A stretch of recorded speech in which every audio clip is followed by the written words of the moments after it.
The Beaches podcast is going to give you everything you want to know about a beach before you go there. I hope you enjoy the show. Be sure to check out our website, www.sandee.com. Without further ado, let's get into the show. All right, everyone, let's dive right in.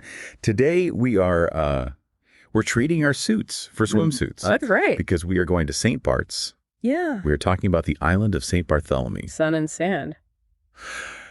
This is a place that I have always kind of pictured, when you see in like a magazine, like a travel magazine. Right. And it's like a resort and like beautiful people and like the dream. Turquoise water. Yeah. What is it that makes this place so special? So it's funny you should mention those glossy travel magazines because St. Bart's really does live up to the hype. It's got that undeniable luxury vibe, but it's more than just a pretty face, Oh, right. What sets it apart is this really cool blend of French and Caribbean cultures. Oh, interesting. And I don't just mean like, they speak French there, which they do. French is the official language. Okay. But you'll hear English everywhere too. Don't worry about that. Okay. But this blend of cultures, it's in the architecture. Mm-hmm. So imagine instead of like, your typical brightly colored Caribbean buildings, you see charming villages, and they've got like red-roofed houses and gingerbread trim. Oh, wow. That's very European, very chic. That's so cool. So like a little bit of Europe in the Caribbean. Exactly. I like it. The best of both worlds.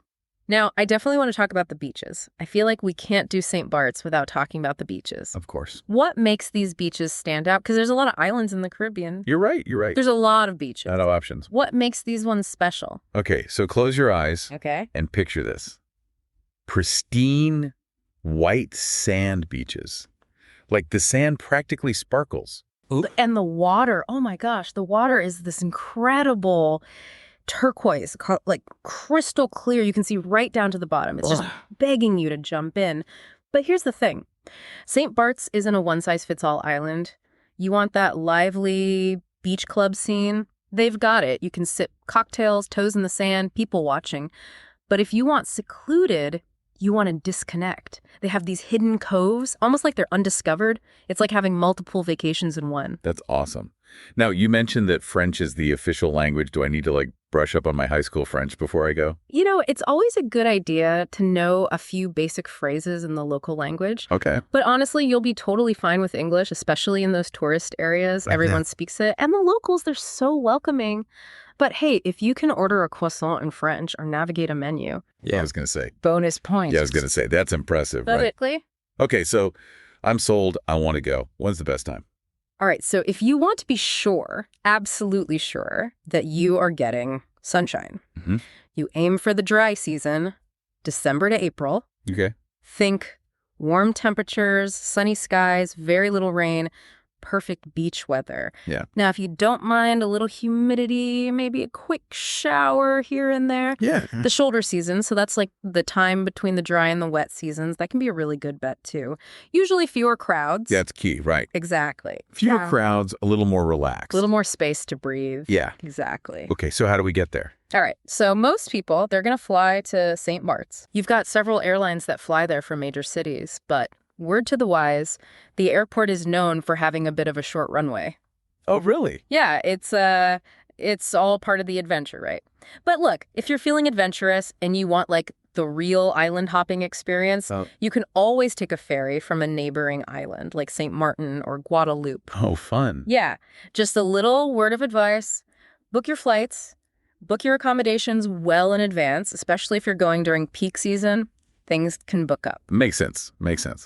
Okay, let's talk about the luxury aspect, because I feel like that's kind of what it's known for, right? Yeah. Like attracting a certain type of traveler. Absolutely. St. Bart's does luxury, right? What can someone expect if they go there? What kind of accommodations? Give me the rundown. Okay, get ready to be wowed. We're talking stunning villas, like perched on hillsides with these breathtaking ocean views. Imagine waking up to that. Or maybe you want like the full resort experience. Yeah. World-renowned resorts, impeccable service, every amenity you can think of. But don't discount those smaller boutique hotels. They often have a more intimate, personalized vibe. And that can really let you tap into that local scene. Yeah, that makes sense. Now, besides the beaches, besides the luxury, what else is there to do in St. Bart's? What should people check out? All right, first things first, we got to talk about food. Okay. St. Bart's has an incredible culinary scene. I mean, think about it. You've got that French influence. You've got that Caribbean influence. Fusion. It's amazing. You can find everything from these very sophisticated French restaurants, like Michelin star level, to these charming local spots serving up authentic Caribbean cuisine. Whatever you do, don't leave without trying the seafood. Okay, I'm writing that down. Fresh. It's incredible. Fresh seafood. And if you're into shopping, get ready, because there are designer boutiques everywhere. Dangerous. Dangerous for the wallet. Exactly. Okay, so we talked about food. We talked about shopping. What about just like the vibe? Like, what should people do to get a feel for the island?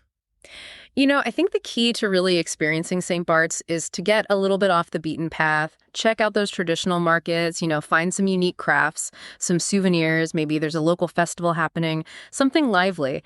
That's where you're really going to get a feel for the island's soul. I love that. It's so true. So to kind of recap here, St. Bart's, it's a little slice of paradise.